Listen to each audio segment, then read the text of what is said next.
So tonight we have a panel on doing, I guess, essentially complicated genealogies. I have with me here Mr. Orice Jenkins and Mr. David Brule. These two gentlemen have done extensive genealogical research, difficult kind of research as well. So, gentlemen, why don't you introduce yourselves first? Go ahead, it's all you. All right.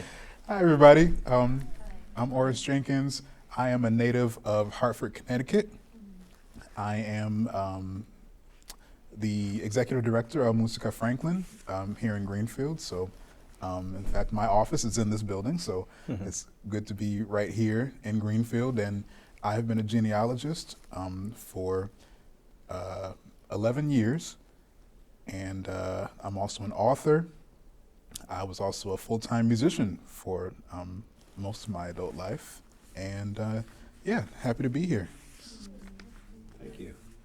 So, hi, I'm David Brule.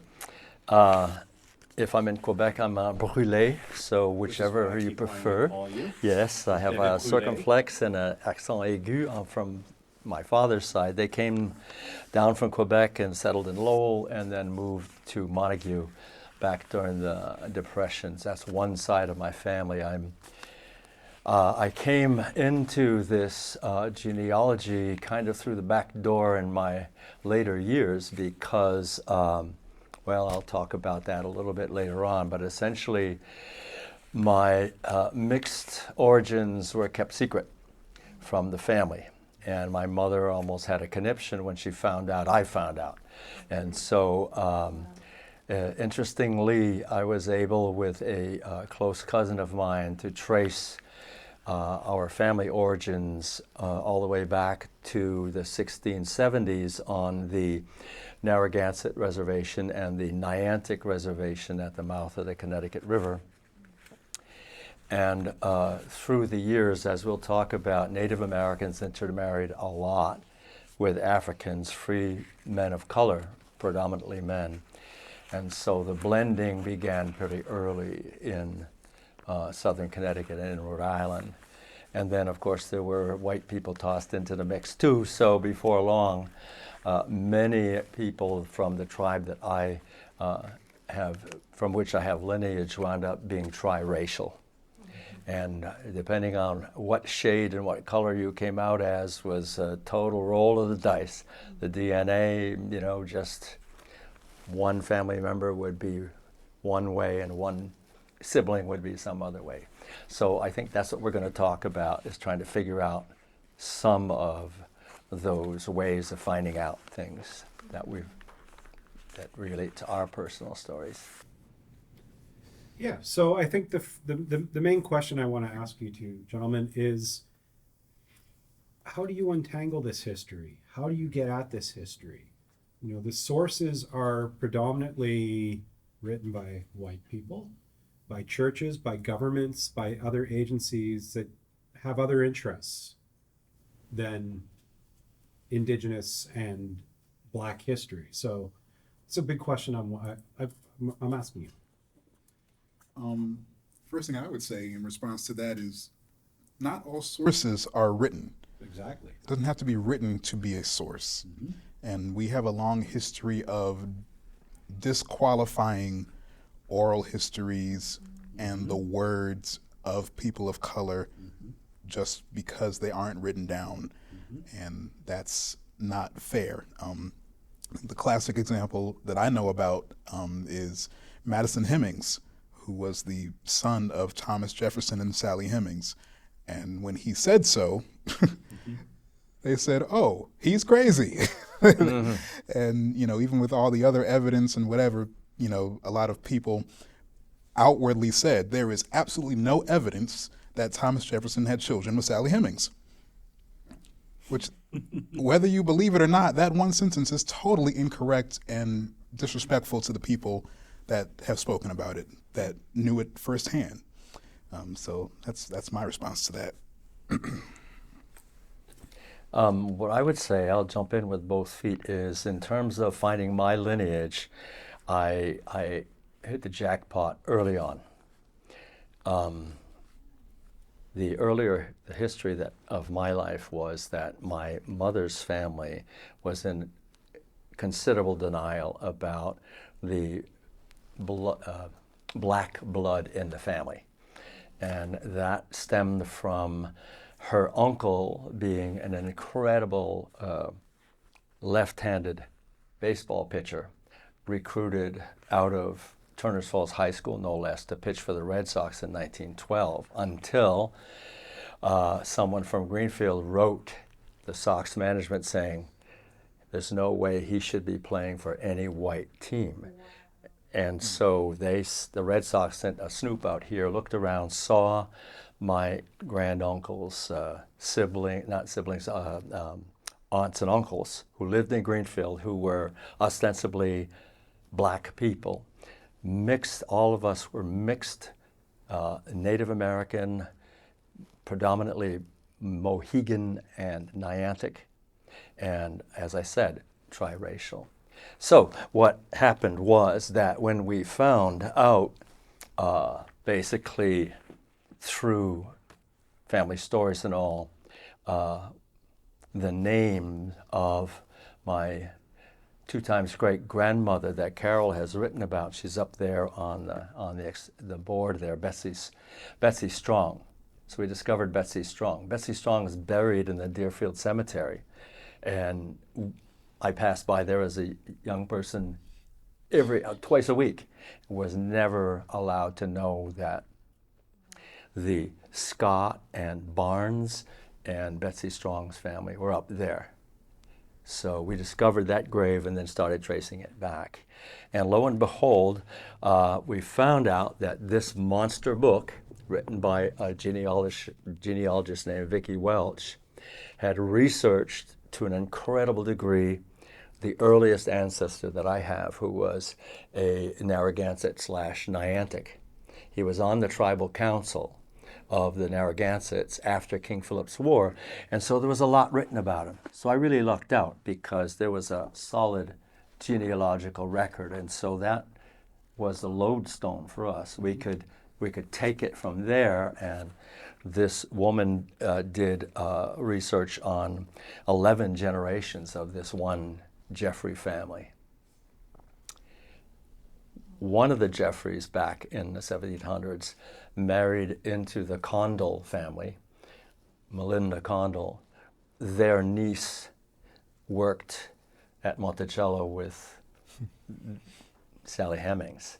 And so there's quite, it's just marvelous because the doors just kept opening and opening, unbelievable. Even just now, when you said Strong is your ancestor, Yeah. Are they related to the Strongs from Connecticut? Yeah. Because I'm related to the Strongs. All right, well then we're cousins. Yeah. So we're Yeah. So hey, cousin. That's it. That's what happens. Yeah. And what we found is that, well, of course, elder John Strong coming over from England was a big deal in Connecticut. Mm-hmm. And at one point, a young man I know who was mixed race named Stepney Strong. Stepney Strong's in my family. Yeah, right. Here we go. So Stepney married one of my Jeffrey ancestors. And so when we did our DNA, of course, up on the chat box and on the cousins list turned up Strongs of the 2 colors. Mm-hmm. So the direct descendants from the elder Strong and the direct descendants of the combination of Stepney and the woman that he had married. So what do you know? So this is what happens just constantly, right? Yeah, that happens all the time. That's when you study genealogy, this is not the first time I've been in the middle of being interviewed and found out that the person sitting next to me is my cousin. Yeah. There we go. Yeah. So, whether it be through marriages or whatever, but it's still like, wow, we are all connected. Mm-hmm. Right.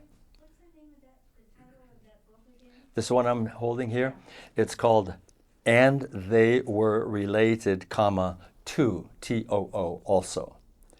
And it's Vicki Welch who has been doing that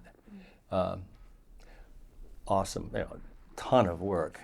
And so I had been in touch with her quite a bit, and she was actually part of a tribal group that came up this summer to perform at the Pecumtuck Homelands Festival that we sponsor. So I met her a couple of times, but very dedicated genealogist. While I'm on a roll here, I want to show you that in addition to this, you might know this, Orice. Do you know this book, Tapestry? I've never read it. Rose and Brown. So this is another book done by two authors who researched the black families of Southern Connecticut. Wow. And you say, okay, I'm Jeffrey, I'm Peters, I'm Strong, and so they have mention of that. So for me, it got to be almost painfully easy because I didn't have to do a lot of digging to get the story. But my cousin, who is originally from Turner's Falls, a French-Canadian person, is the expert genealogist. So she helped me sort this out, and then I wrote the story. And I kept checking with her to make sure I had it right. But so I lucked out with a lot of material already written. The other book, while I'm at it, and then I'll get off the book thing, is I came across this book called Tribe, Race, and History by Daniel Mandel. And he visits the Native Americans in southern New England, but he also documents the extent to which natives and free people of color intermarried. And it goes tribe by tribe. He's got census reports and all that. So like I said, it was really handed to me. And the way I say in the book that I wrote about this is just, the story wrote itself. I was good at writing it down and making it readable and interesting, but, I didn't have to go very far until I came to Greenfield and met all the cousins I wasn't supposed to know. People from the Scotts, especially the Scott family, and Peters, Barnes, and like I said, that was, for me, it was less of a daunting task because all of this research, we just had to find it. So. Wow. I'm jealous. Yeah, I know. Tell us about your digging. I cannot say the same, but hopefully my descendants and the people that come after me will feel the same that you feel, because I am trying to get it all written down, published, out there, whether it's on my website, in books, on Facebook, on Instagram, wherever I can put it out, so that no one else has to do all that I had to do because it was a lot. Yeah. And it was many years of me not finding anything. But finally, a few things clicked, and I figured out what to do. And now I don't have problems finding too much of anything. But I haven't got quite back to 1670s, but I've gotten back to 1756 with my enslaved ancestors.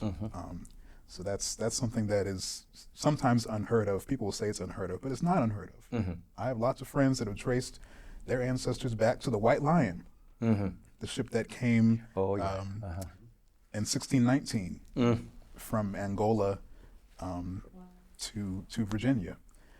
So, and I have friends that have actually been able to document their families to that ship. So I do have a lot of hope that I'll get to some ship or something like that. But even to get back to 1756, 20 years before the United States of America became that, and to think about how, we were here before then. Obviously, your ancestors were here way before then. So it sheds a different light on the possibilities with genealogy. So how did you go about researching this?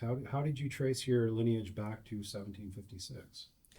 Well, the same way anybody does it. You got to start with yourself and ask yourself, who are your parents? Which some people have to do. Yeah. And I help a lot of adoptees as well who literally do not know who their parents are. That's good word. So that's, I don't complain about my situation because at least I've always known that. But my grandmother, who was one of my best friends, and I spent every day with her, she was really an awesome woman. But when she left her native Blakely, Georgia, she never went back. And she moved to Hartford in 1943. And she told us every day she was from Blakely, Georgia, but never said anything else about Blakely, Georgia, and told us consistently that she had no family. No brothers, no sisters, no cousins, no parents. And I'm like, you must have had somebody, but especially because her mother I knew. Uh-huh. My great-grandmother died in 2001. Oh, man. Right. And I still didn't know anything about her. And so that was kind of, I think the other part of it is not just the racism that you mentioned about how we are often left out of records, but the trauma that's inflicted on families to the point where my grandmother didn't even want to tell us about where she came from. And finally I got her to when she was about 90 years old. And because we had gotten that close, we were just like we were brother and sister. We were so close. And she told me everything. And I understood why she didn't tell me things. And there are things she told me I will never repeat. But, but the genealogical information was so important to me, even to the point where she pronounced her mother's name in a way that I had never heard it before, and I had been spelling it wrong. And it's just a very small difference. I was always told that my great-grandmother's name was Annie Mae McClendon. And again, I knew her, so I knew that was her name. But my grandmother said, and I was just playing with her. I had just taken her home from the hospital. And I was like, oh, you remember your name? Because I just wanted to make sure she was as quick as she always was. And she said, yes, my name is Ruth Mae Jenkins. I said, okay, do you remember your birth date? She said, August 6th, 1926. I said, okay, great. I said, do you remember your mother's name? And I was like, uh-oh, what's going to happen? And she said, Annie Mae McLendon, not McClendon, McLendon, not two C's, one C.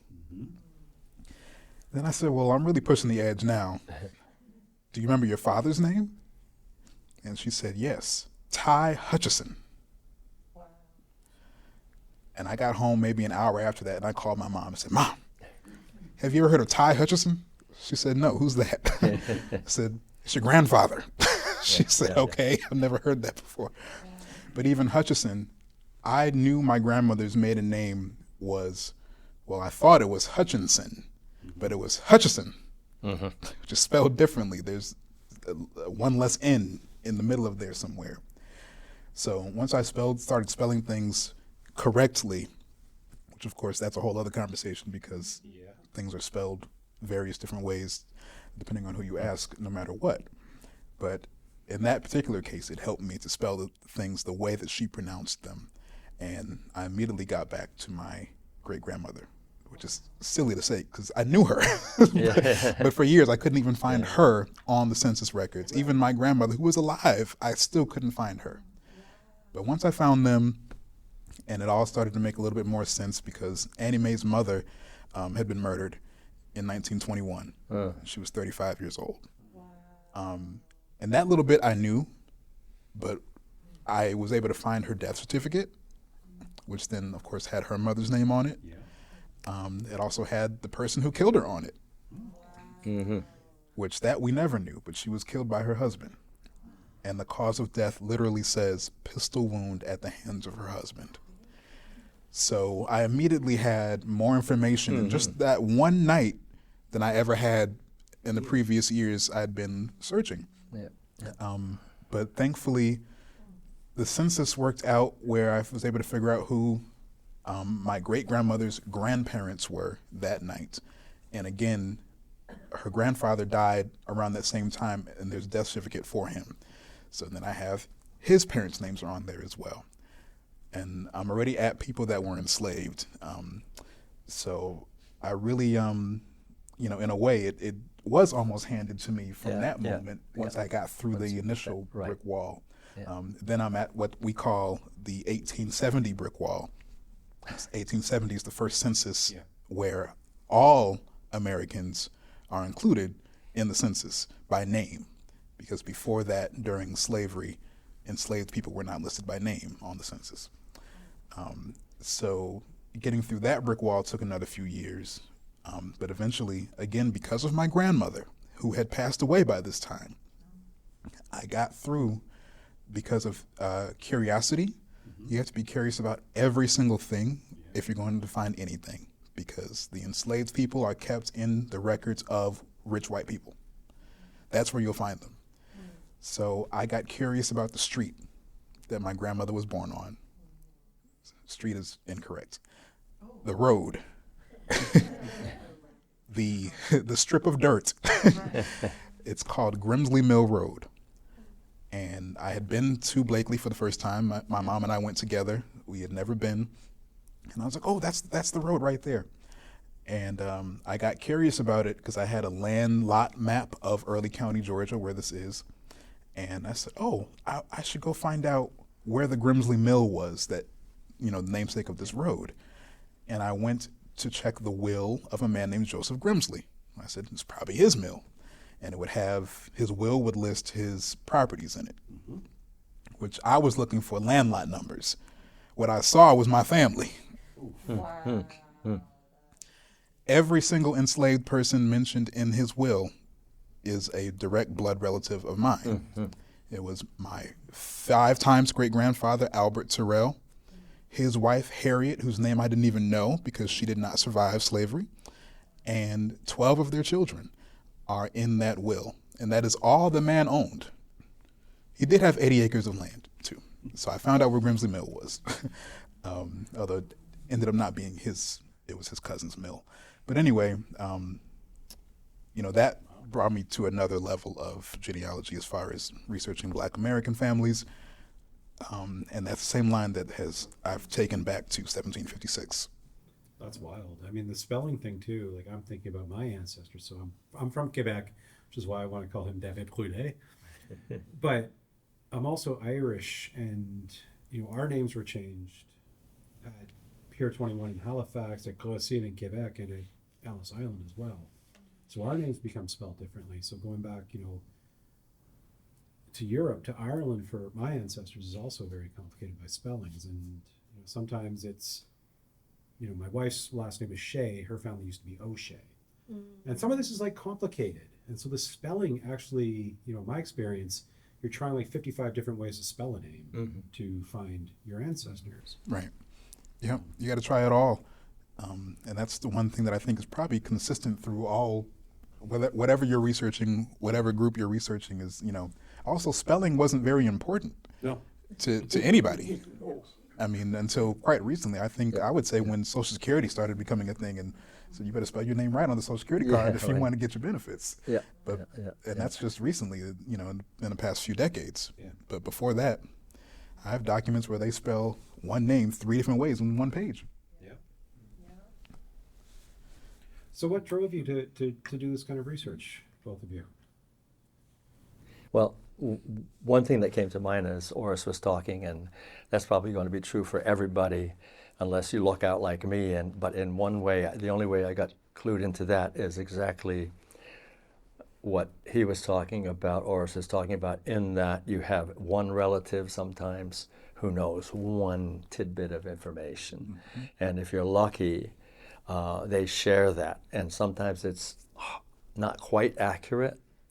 But in my case, what happened was I had been living with, my wife is French, and I was working and living in France, and we came home when the homestead was going up for sale.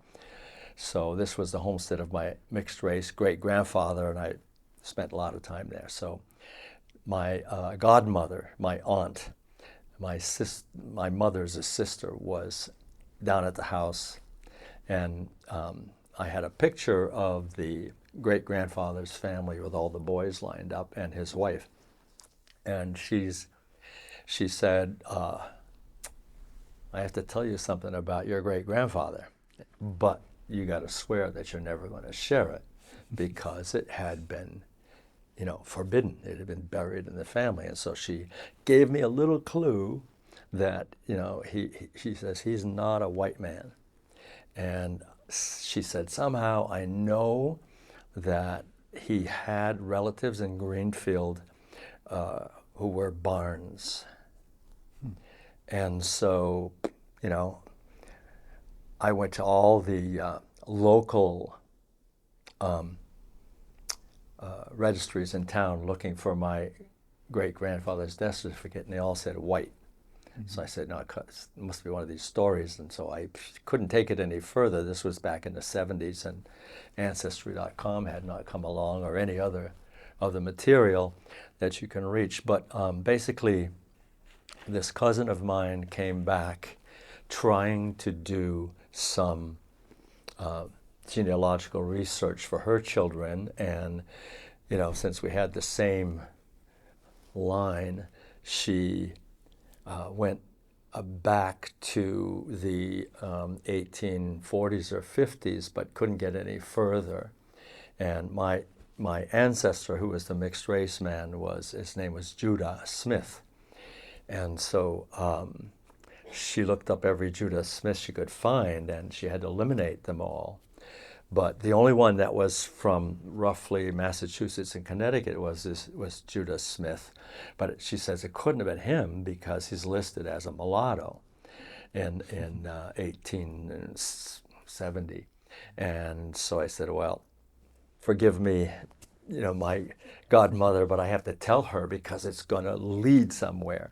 And she took that bit of information of, that is the Judah Smith that we want.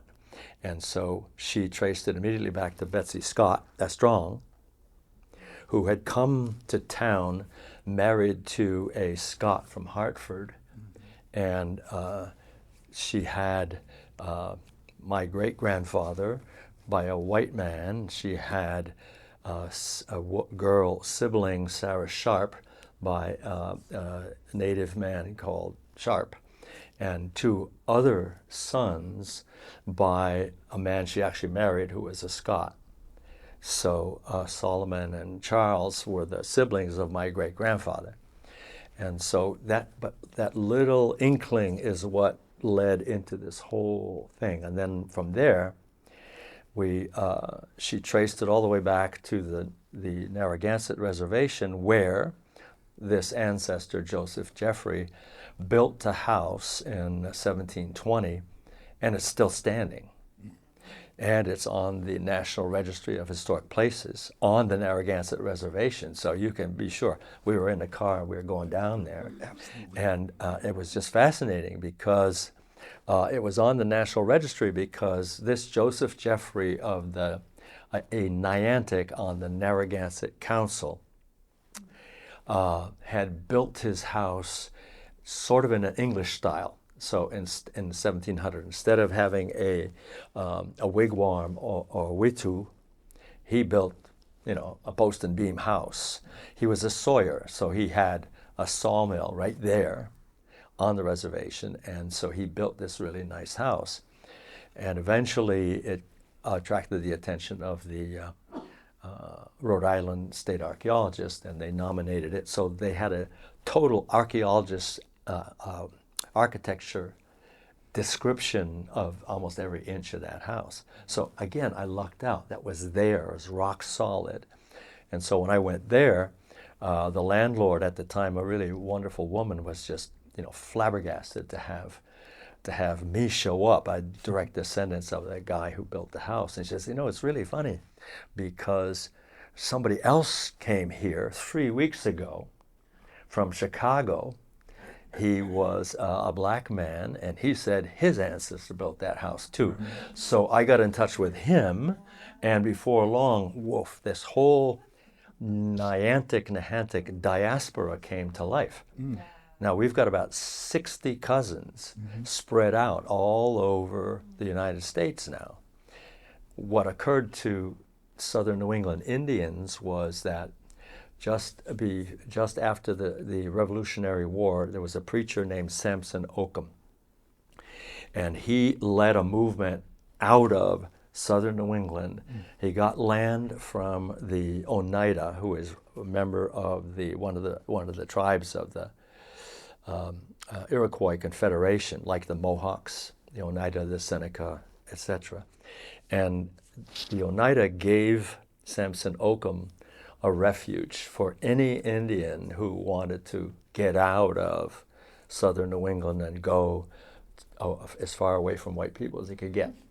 So part of my family went up there, and my direct ancestors stayed in the valley, moved to Hartford, and then from Hartford they came up to Springfield, from Springfield to Deerfield to Greenfield. So I had this, within 200 miles, I had this direct line, and I didn't have to go too far, and I could go back and forth. And so, like I said, this little inkling, this little clue can really open up a lot of information. So can I tell one more quick story, and then we'll maybe change questions. But what happened, do some of you know Mamadou Sarr from Greenfield here? So Mamadou, a good friend of mine, because I worked with him at Amherst High School. So he was in charge of kids with special needs, very caring person, very gentle, very always smiling and laughing. And so he moved up to Greenfield. I helped him move in with another teacher. He and I, the other teacher and myself, we carried his stuff and got himself set up over near Robbins Memorial Church. And within a few weeks, someone had written some racist thing on his driveway. So Mamadou, he'd been through this before. He was not gonna, take that sitting down. So he went to the police, and they fudged around and didn't come up with anything. But the local cultural council of Greenfield got wind of it, so they decided what they were going to do is to have a multicultural event, but celebrating black families in Greenfield. And they built it around the celebrated black fiddler from Greenfield, John Putnam. And so John Putnam, you can look him up in the Greenfield Recorder back in the 1890s and 1900s, ran contra dances. He was a fiddler. He played left-hand fiddle and was very celebrated. And so they decided, the Cultural Council decided that they would have an event in the Energy Park called the Fiddlers Gathering.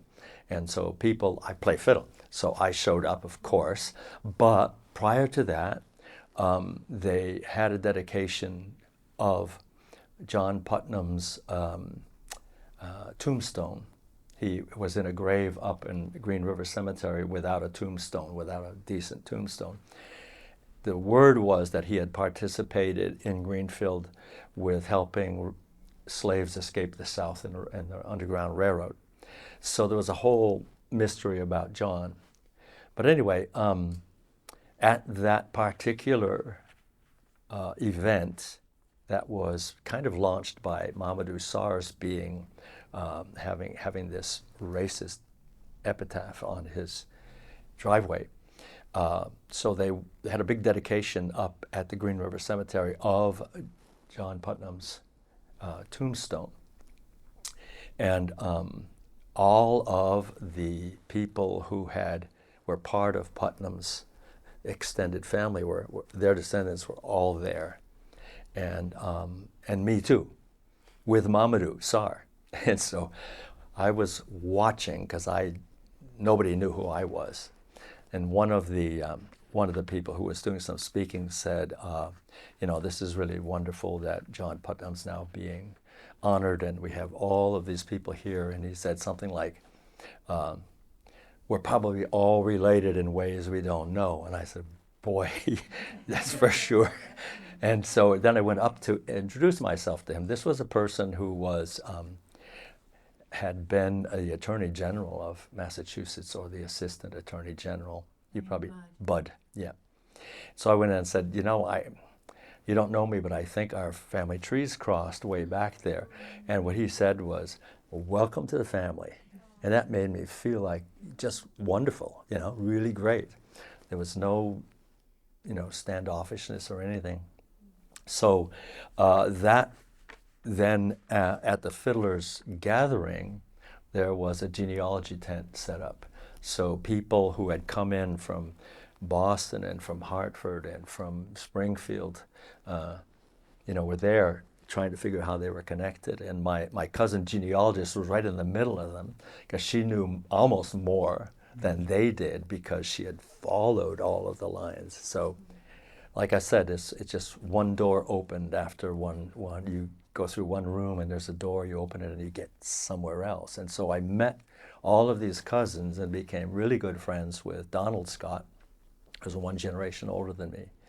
But he and I then had the same genealogical interests, so we went to the places where our mutual families came from, and in Hebron, Connecticut especially, and other places like that, down to the Narragansett Reservation and into Lyme, Connecticut for the Nahantic Reservation. So it's just been an incredible adventure. So, Orice, do you have anything to add before we open this up to questions? Yeah, I could tell you how I got started, but that would just sound so much fun. Fiddle and genealogy, it's my whole life right now. So yeah. Well, there are worse things. yeah, and in a way, music, got me started as well, because almost 12 years ago, Whitney Houston died, and I'm a big student of music. I love studying musicians, where they come from, who their family is, and Whitney's family is very, very interesting, very talented. Lots of great singers in that family. And I found on actually a Wikipedia page for Whitney's mother something that said that her family was from Blakely, Georgia. And I was like, now wait a minute. Wow. Isn't that the place that my grandmother talks about every day? and she only told us that she was from Blakely and that it was so small it's not even on the map. That's the only thing she told me, which I don't know what map she had because it's on the map that I have. But anyway, but it is small. And so I said, well, if it's really as small as my grandmother says, I must be related to Whitney Houston. And so that's what got me searching. And again, those several years went by where I found absolutely nothing, but I found a lot on my other sides of my family, my grandfather's side and my dad's side. And my dad's roots are deep in Connecticut, going back to when it was Massachusetts. My dad's ancestors were on the Mayflower, actually. So it goes really, really deep on that side. And I had a ball with that, but still wasn't finding what I was looking for. But yeah, that's how I got started. And interestingly enough, I also traced my roots back to a house that's still standing that was built in 1723. Whoa. All right. It is on the National Registry and is it's a part of the National Park Service now because a Civil War battle happened there in 1864. Wow. So that's the Shelton House in Hanover County, Virginia. Wow. And while it's not as close as, Rhode Island, it was close enough for me to drive. And it's there, yeah. It was maybe a 7-hour drive. Actually, I went for the first time during the pandemic because I had nothing else to do, and wasn't getting on a plane. So I drove to Virginia and saw that house, and they were also very excited to see a descendant. Although, of course, my ancestors were enslaved by the people that built the house. Yeah. But we know most likely my ancestors really did build the house. So that's 1723, exactly 300 years ago. That's wild. Yeah, especially that the built part. Yeah. Because the men who built the things that we think they built did not build the things they built. It was your ancestors, my ancestors, your ancestors. Excuse me, where in Virginia was it? Hanover County, just north of Richmond, Virginia. Yes. So I would like to open this up to questions. I think we've gotten a lot of detail, fascinating stories from these two men. I do think that we all have questions. So yeah, please go ahead. Yeah, thank you so much. But powerful and moving stories. And I just want to acknowledge the presence of your ancestors and all of our ancestors here who contributed to, you being able to get that information and the importance of that. I'm wondering, how has what you have discovered and learned, how has it changed you? Would you like to start? Or? Yeah, I can say it. It'd be hard to keep it in a short space of time, but Same. so yeah, so in my family, only half of our origins were shared. So when I was growing up, and moved into my great-grandfather's house, who was a man of color, and everybody in the village knew it except me and my siblings. And so we were told we were Irish and French. So in that regard, I went deep into the French and went all the way back to the early Quebec settlers, came over with Champlain, and I went deep into the Irish, learned both French and Gaelic. That was a thing I did. I haven't gotten into the Indian language just yet. That's a lot to take on. Mm-hmm. But so when I discovered the people of color in the family, that just totally changed how I saw myself. Because all of a sudden I was looking into, like, Judah being born in 1850 and the Dred Scott decision and the fugitive slave laws. Yeah. And I'm saying, oh my God, he and his mother could have been taken away, mm-hmm. because they were clearly people of color. Even Judah being 50% a person of color.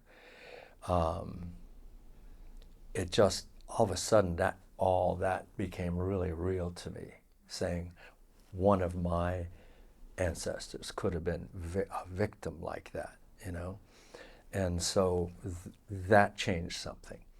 When I was able then to establish, we were just working on this, but I have an ancestor from Branford, Connecticut, who was a slave, a black man who was a slave.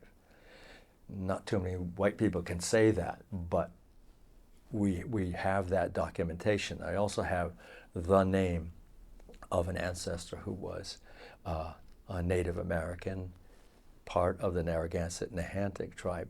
So I wanted to go into that too, find out what that meant. And so that's how it changed me, is in this area, I went into what's called the Nolambika Project here. So and that is a nonprofit. We work to promote Native American cultures and music, and so we have a lot of events in town. This great music festival in every August. So that has eaten up a lot of my time, but it's how it changed my life. And just knowing and wanting to know more about those people. So, yeah, and so that takes up a lot of my waking moments now, is piecing it together, telling people about it, mm-hmm. Writing it down so that, as you said, the next generation will not have the same trouble to find out and will carry that forward. So I have nieces and nephews in town here. They know the story. They know where they come from. And that's a cliche almost, but when you know where you come from, you know why you're here. So that's how it changed me anyway. Mr. Jenkins? I agree with a lot of what he just said. Obviously I have different circumstances, but I totally agree with that. It's a beautiful thing to be able to share it and say, because that was used against me for my life being, visibly black.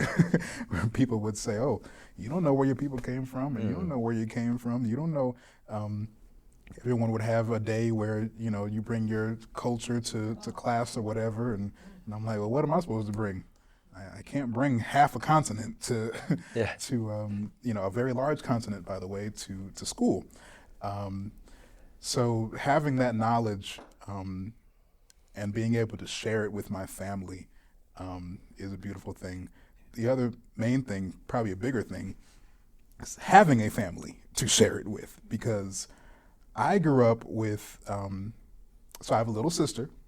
My mom decided to have kids at 40, and I'm her first, and I have a younger sister.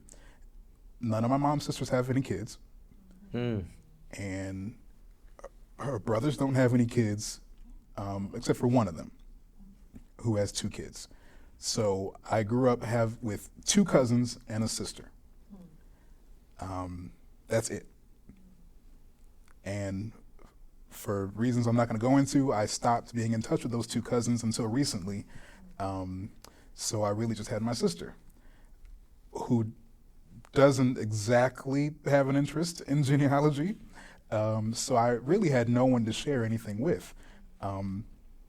But then when I discovered the will of Joseph Grimsley that had my ancestors in it, I decided to contact all the descendants of Albert Terrell. He had 21 children. Some of his children had 21 children. It's about 5 or 6 men in that side of my family that had over 15 kids. So I had a lot of people to contact.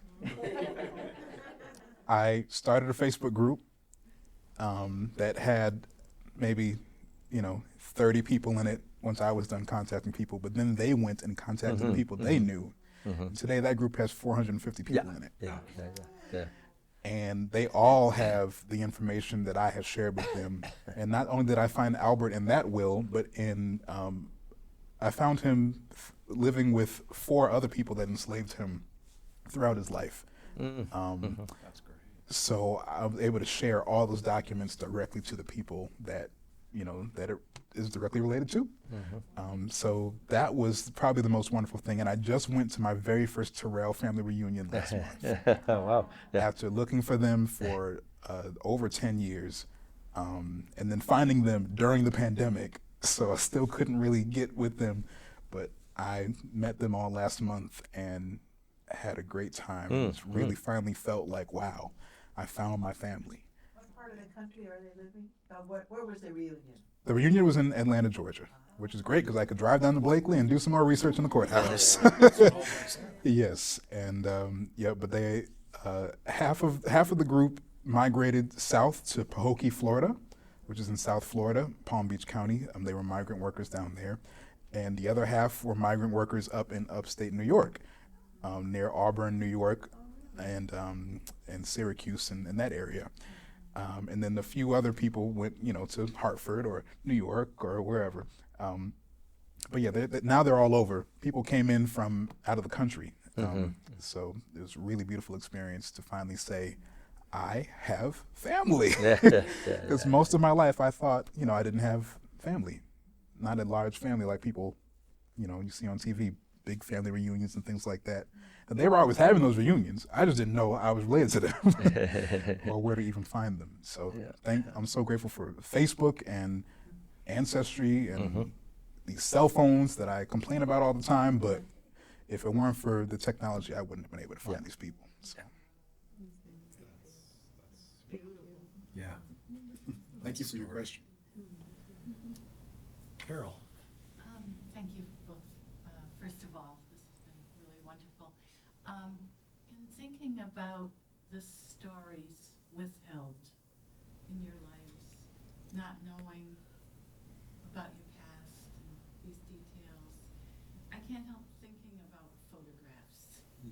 And what happened to the photographs? Were there photographs? Not being able to keep photographs.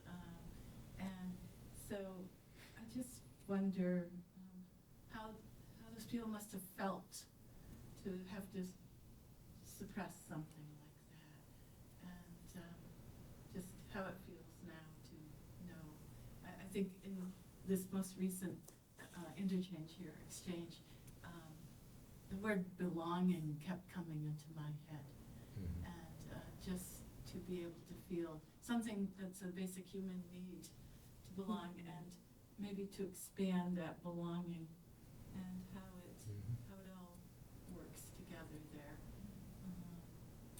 But have you ever thought about what folks might have felt like by withholding information?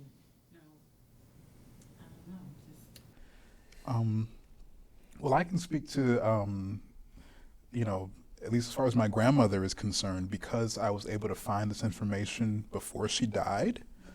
So I was actually able to ask her that. And it was, I don't really have much of an answer because from my understanding, she didn't really think about it. It wasn't, and I think that might be it's not uncommon when you have nothing, when you come from poverty, she's picking cotton, she wasn't close with her parents, so she really had no family. I think it was probably easy for her to actually just think about moving forward. So every day when I saw her, she would tell me about how she desegregated the schools in Connecticut and how she raised her incredible 7 children. She would show me pictures of them. Now, I know these people, but she would show me pictures and say, "Who's that?" And I'm like, "That's my mother. She gave birth to me. I know who it is." She would talk about, or we would be out in public. She'd run into one of her former students and say, "Oh, that's so-and-so." But she would not talk about her past. She would talk about it's the past considering, where we were in 2010 or whenever I was having a conversation with her. But she would always be looking forward and looking at, not at her past, but her future, her legacy, her children. And so I think it was very easy for her to withhold all that she knew about her past. Because when I finally did confront her about it, she acted as if I had never asked before, but I had asked her these questions as a child all the time. So it was interesting to see that, to see her kind of just let it go. But it was very clear to me that she hadn't really thought about it, and it wasn't some big, even though there was a little bit of scandal involved in that, but she didn't really seem to care about that. She just didn't tell me, and she didn't think to tell me. And you were glad you asked. I was glad I asked again, yes. I'm glad that I asked and that I was old enough to, retain the information, then go back, do the research, and then show her the records, and then show her photographs of the people that she lived with in the 1930s. I was able to show her photographs. I said, "Do you know these people?" She said, "Oh yeah, that's." And I'm like, she said, "That's Uncle Billy." And she said, I said, "Well, yeah, that's your great grandfather's brother. That's a lot of generations back." She said, "Well, I didn't know I was related to him." I was like, "All right, whatever." So how did you find these photographs? I went to Georgia. And how did you find them in Georgia? They're on the headstones. Really? Oh. Photographs on the headstone. Yes. Wow. I went to Georgia to find my great-great-grandmother's headstone. She does not have one, but she's in a family plot with her father's brother, who I was just talking about. Actually, it's a different brother. His name was Bird, Uncle Bird. Him and his sister, Aunt Rose, they have photos on their headstones. And Bird's son is also in the same plot. He's the one that put the photos on the headstones and made sure that he was buried in the same cemetery when he died in Detroit in 2004. So, and at that reunion, I was there for a reunion with my mom, and they also had the photos in the program booklet. So it's not my direct ancestors, except for their mother, Matilda Reynolds. There's a photo of her too, and she was born enslaved, but she lived to 1930 something, I think 1932. So she lived long enough to have a photo, which my other direct ancestors on that line died so young, whether they were killed or died from heart problems. So I don't have photos of them, but I do have some photos, so I'm grateful for that. And again, my grandmother did not recognize Matilda, but she knew Uncle Billy because she lived with him. And she knew his wife and talked about how sweet she was. And yet, when I asked her if she had a photo of her mother, she couldn't find one. Nothing of her father, nothing of her siblings. I just found photos of her siblings this year. Yay! Yeah. I think at that time all the photos were done by professional photographers in the studio because, Yeah. there were no cameras until they brought a camera. So, A lot of them. But on the other side of my family, in Hartford, my great grandparents, they had a camera, and there are home photos that they took. They took the photos themselves. My great grandma took a photo of her husband with their kids at that time, and then vice versa. And they switched. So I don't have a photo of them together, but someone had to take the photo. Yeah, but that was up in Hartford, so that's different. just to own a camera is Yeah. quite a thing. Yeah, they worked very hard once they got to Hartford in 1916. Yeah. You had a question. Yes, both of you, thank you so much. This is really quick. I'm just curious if you both take photographs a lot of people and things now, and do you back up your digital or electronic records? Are you keeping a handwritten record now? Just Great question. because you don't know what's gonna, we don't know what's gonna happen, right? Right. How do you feel That's about two that? yeses Just from off me. the, Um, out of the left field, just do you, yeah, how do you document besides electronic stuff? it's a good reminder that we should take a photo when we're done. Yeah, I was done. Okay, yeah, good. yeah. I forgot for a long time to take photos. Yeah, I didn't like to Doesn't be come in natural. photos. Yeah.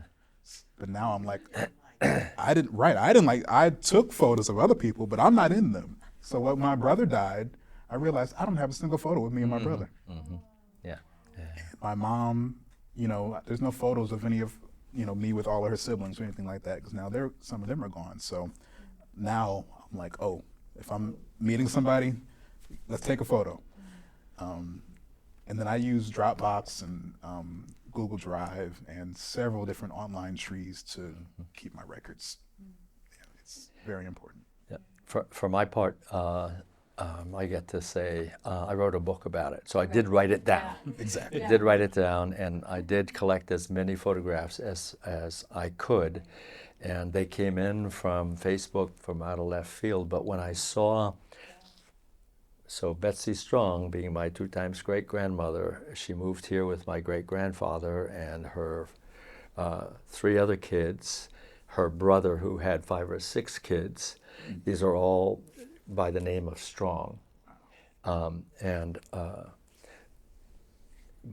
That way, when we were doing the digging around in the genealogies, we came across these people who actually had information on the ancestry site. So we were able to get photographs of them. And when I first saw, for example, what would have been the nieces and nephews of my great-grandfather, it was just stunning to see that, see these people that we were denied to know about.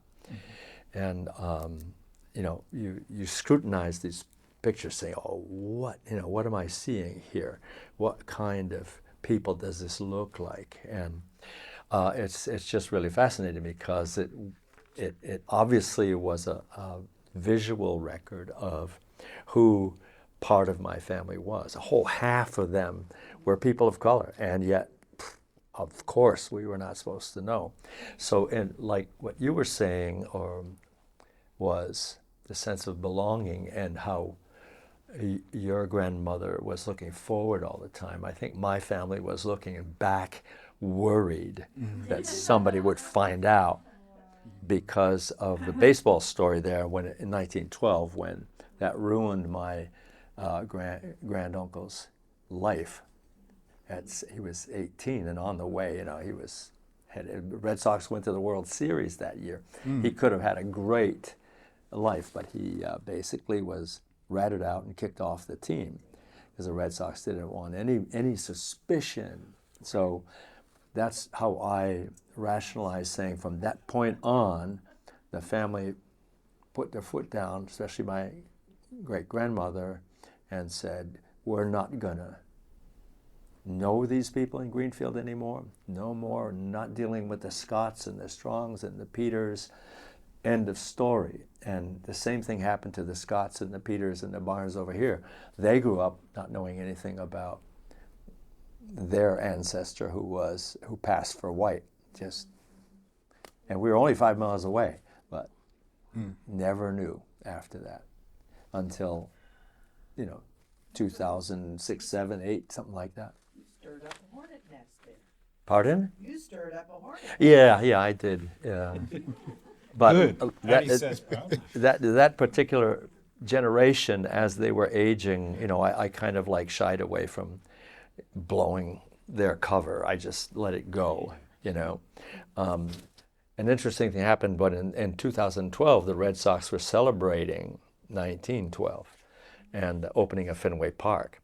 So somebody from the Red Sox got in touch with me because they were doing, and they did biographies of every single player on the team, including my granduncle. And so they called me up and wanted to come out and visit. So I made it, I said, I've always heard Uncle Doug, he was on the Red Sox in 1912, but then he got, he was dropped. I said, what's that all about? And the guy, I knew the answer, but I wanted to see what he was going to tell me. And so he said, well, I don't know if you want to know. I said, well, yeah, I think I have an idea. So he did tell me that was the reason why. They had it in their archives, the letter, exposing him as being less than white, and then the newspaper articles they researched in the Boston papers and brought and showed me. And I made it a point when he came to my house where my uncle Doug was born, the baseball player.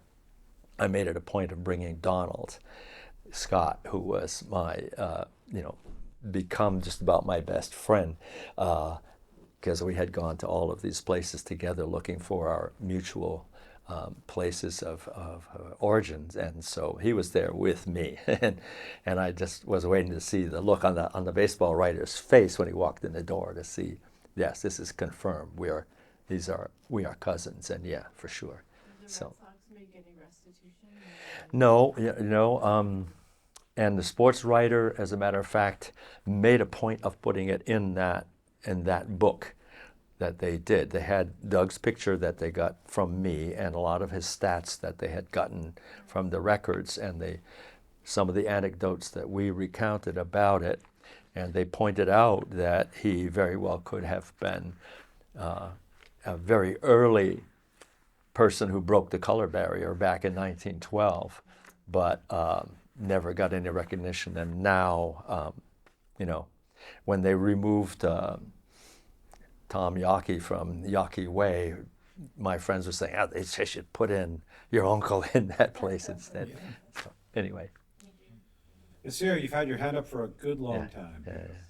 Don, so I have mad respect for, for genealogy, absolutely, but my question is, the young people today, when they look back at where their grandmother and grandfather come from, like myself, it's painful because you're thinking about the white man and slavery, and sometimes you just can't get past that part. But when you have the ability to dig deeper, you may come up with this great feeling of history. But most young people today, I believe, or people my age, 60 years old, look back, and the first thing that comes to mind is slavery and how people of color were treated. Yeah. So my question is, did you ever get to that place? Did you ever get sidetracked to, to understand that, let's say in Georgia, Alabama, right, where it was really happening at, did you get sidetracked from your goal of, trying to identify the history of your family and your people? Yeah, the whole thing is a sidetrack because like you said, Georgia and Alabama, that's exactly where they come from. And most of the black genealogists that that have inspired me, a lot of them have free black ancestors in their family history somewhere. I don't. My family is from Southwest Georgia. It is very hard to escape from slavery in Southwest Georgia. So I don't find any of those stories that I see most of the popular black genealogists talking about on TV. Oh, my ancestor escaped from slavery and fought in the Civil War and did this and that and that. I don't have those stories. But here's what I say. You have to kind of reframe things and take a different view on them, because my ancestors were not victims of slavery. They were survivors of slavery. The things they were able to accomplish in that way is incredible, because I couldn't have done it. I've picked one piece of cotton. I was tired. Sun up to sundown, 6 days a week, built this country, which is regarded as one of the best countries in the world. I said regarded as. That's, I don't know, Anyway. So I use it to instill pride in young people, because they taught us that, oh, all you did was lay down and get beat. But no, we built this country. And so many things wouldn't exist in this country if it weren't for the work of the indigenous people that were here before and the enslaved Africans that did the labor, at the behest of the Europeans. And I also want to acknowledge that even in the horrificness of what they endured, they still had families. They still had children, obviously, because that's why I'm here. I know a story where one of my cousins who's in they interviewed former slaves in the 1930s. So those interviews are available on the Library of Congress. They're interesting to read. One of my cousins was interviewed. She was about 90 years old. And she talked about how her parents were enslaved on different plantations, which was pretty common, and her father could only visit her mother on Wednesdays and Saturdays. But every Wednesday and Saturday, he made a point to get a pass and go see his wife. They had 15 children. Wow. That type of determination is something that I'm very proud of. So yes, it is horrible and there's a lot of pain in it, but I do have a lot of pride when I talk about the things that my ancestors were able to do. And again, because they did all of that, I'm here today. And I'm free. No question about it. So thank you for that question. The point you make too, I'm thinking there's this website that scholars have created of ads placed by African Americans post-Civil War, post-end of the Jubilee, looking for their families. Yeah. And I teach American history at the university level, and so we get into this. And the responses to that website, it's a really curious mixture, because white people, we tend to go, oh my God. And my African American students have a mixture of responses too, like anger and just an inability to process slavery, because it's a block for them, and other students have your response. And I just find the collective responses to this website, they really hit me hard every year when I get to it. I'm a jaded man. But I deal with this. You teach history, you become jaded, because history is the story of us doing horrible things to each other. But that little bit always just knocks me for a loop. I feel the same. I know what website you're talking about, Yeah. and they have a Twitter feed where they post these every day. And so every time I really try not to look at it, because when I do look at it, I'm like you can feel the pain in the words of whoever wrote that letter. And think about how difficult even that is, though. Yeah. It was illegal for them to read just years before this, right? So they come out of it, maybe haven't seen their family for 20 years, 30 years, 5 years, however long. And they have so much hope that they get a letter written to the newspaper to try to find their families. And most of them were never found. Yeah. But people like me and the other genealogists that I work with, we are reuniting those same families right now. Oh man, And I suggest everyone go watch, oh Lord, I'm not gonna remember what it's called. Well, you're gonna make this cynical bastard cry. Well, it happens. You just accept it.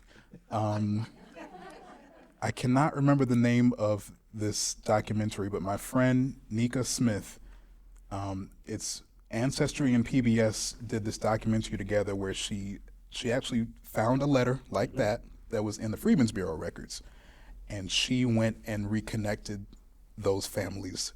One side was in Virginia, one side was in Galveston, Texas, and she connected them. And it's a beautiful finding Hawkins or something like that.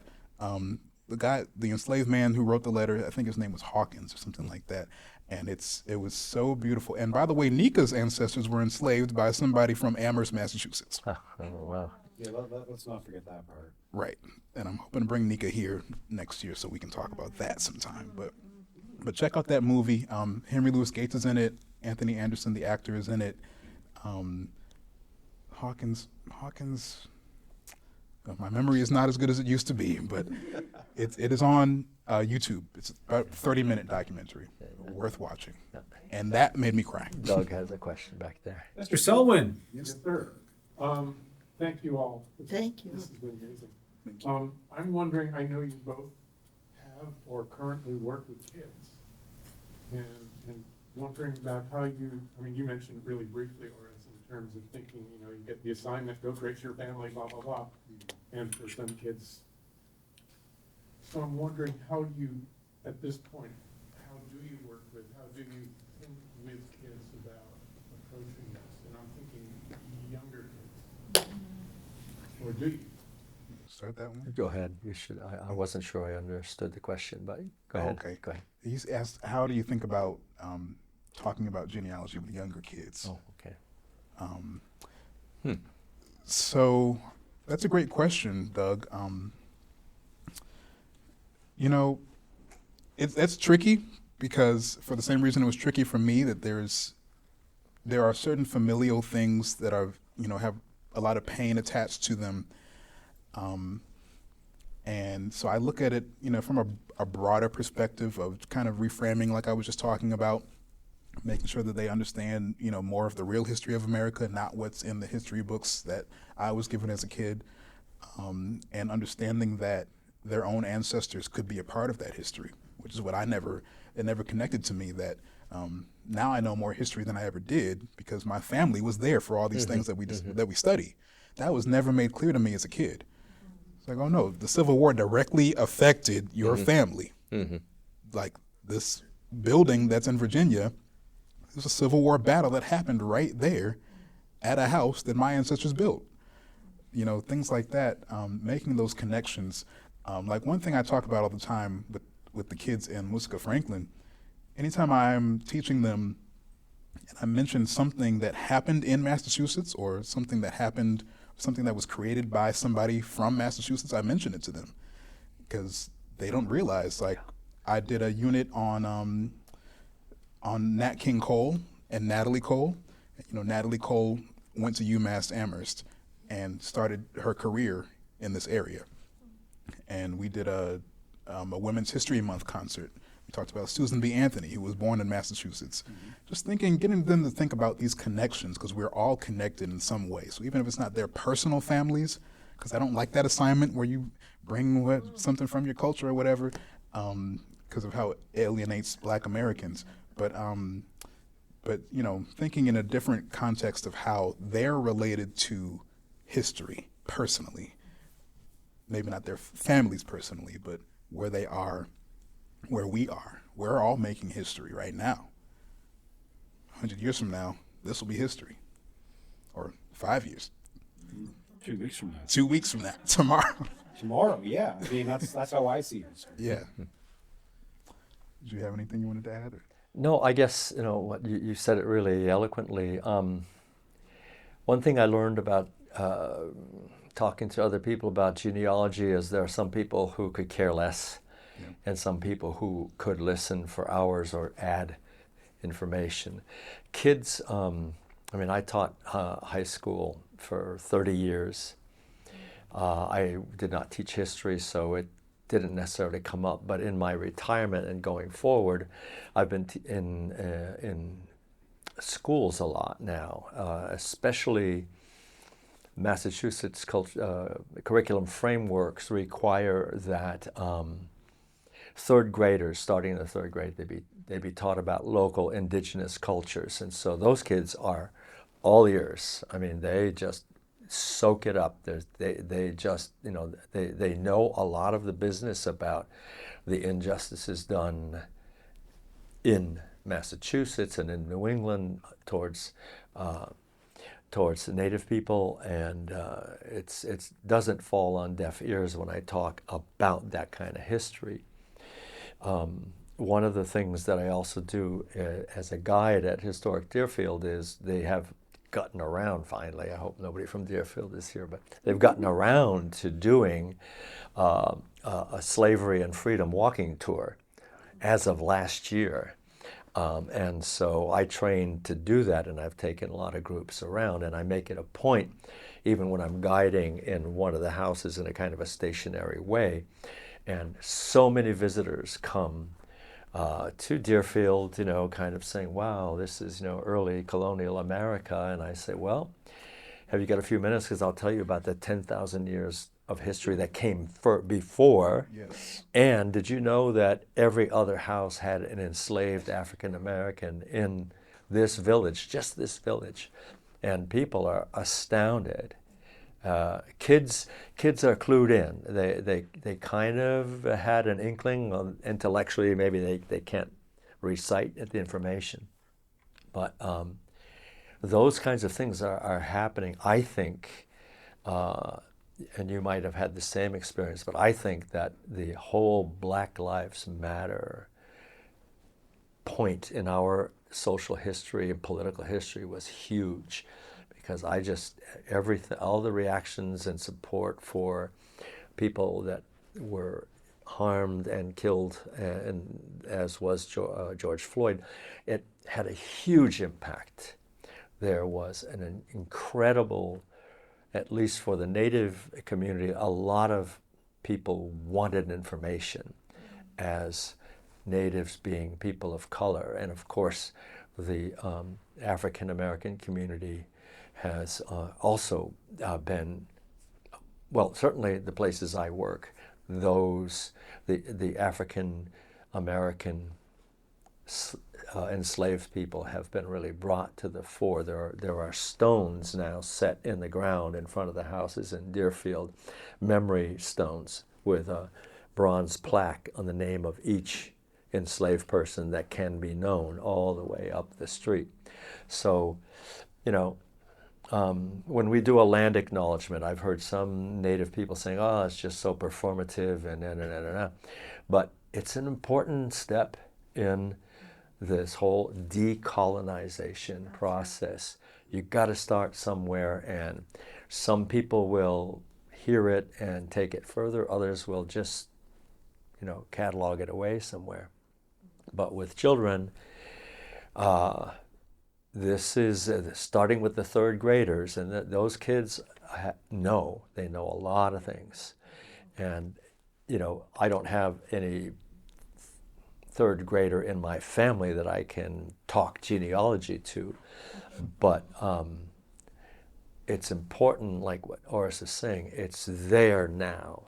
So I taught adolescence through late adolescence, and it's, you know, it's a challenge, but kids, when they move to a different level intellectually, really have retained a lot of things. I don't know how you've been. I've had students come back to me 5-10 years later saying, oh, Mr. Brule, I was such a jerk in your class. I'm so sorry I put you through all of that, you know, because they were 14-year-olds, and they were just like, so the point is there is hope that generation does mature, and they may have heard, 1 in a dozen kids may remember or want to know more. So anyway, I think there's hope for But we have to keep those stories alive, and we have to write them down. We have to collect them, keep them in a place that is accessible. So that's my hope anyway. All right, well, Jan, do you have a question? Well, I had a very quick question and also wanted to make a very quick mention of the podcast that Orice. I was going to mention that as we Yeah. left. The quick question comes from my listening to the podcast. You had said something about a particular DNA program, I think that your mother? No. You got to, I don't remember that. Anyway, it was about doing the genealogy research through DNA, but a particular database that was specifically for tracing African ancestry. Oh, maybe AfricanAncestry.com. That sounds like it. Okay. That sounds like it. So I wondered if you had anything quick to say about the utility of those kinds of sites or that site for people who are interested in doing this research. Sure.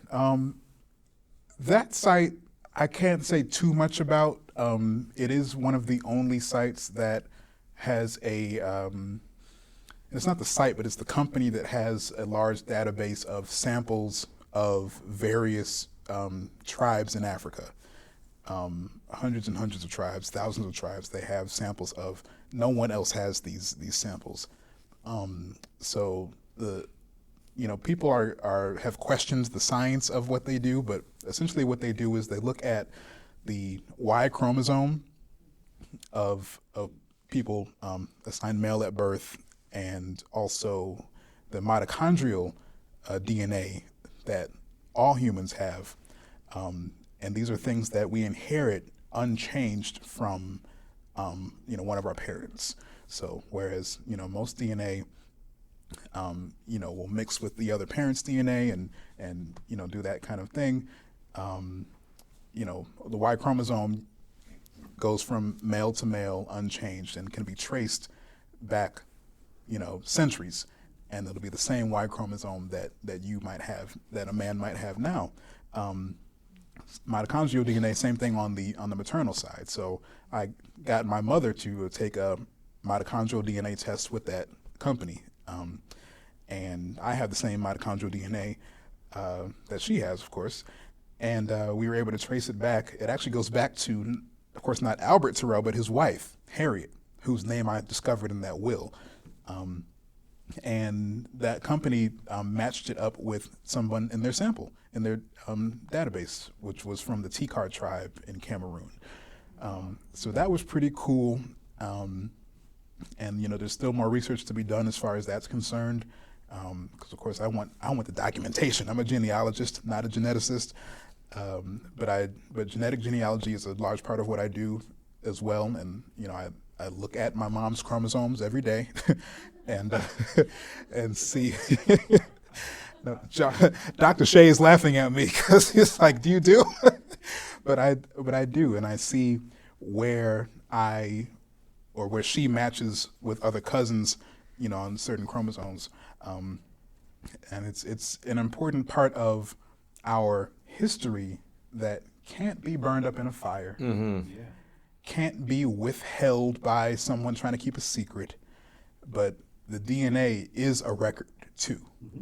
So I'm grateful for the science that has provided me to trace that part of my family through DNA. Yeah. Thank you for that question, Jan. And the podcast Jan mentions is produced by the Lava Center. It's part of our Indivisible project with Alfonso Neal. Jan, what's the title of the podcast series? Because it never sticks in my head now. It's the Indivisible Hour. Indivisible Hour. And the episode is... Exactly. I looked at it just before we started too. I've never seen it, so I don't. Well, it only dropped on Tuesday. On Tuesday. Today is Tuesday. Today is Tuesday. Monday. Yesterday. Okay. But anyway, if you go to indivisiblegreenfield.org, that's the website for the project, and the menu of podcasts is there. Okay. Yeah. I think this is the 4th or 5th one. Awesome. So you're really famous now. Something about radical is in the title. Uh-oh. I might be radical, but not as radical as my mother. All right, well, I want to thank you all for coming, and I especially want to thank Mr. Jenkins and Mr. Brule for this. Thank you. Thank you so much. Thank you.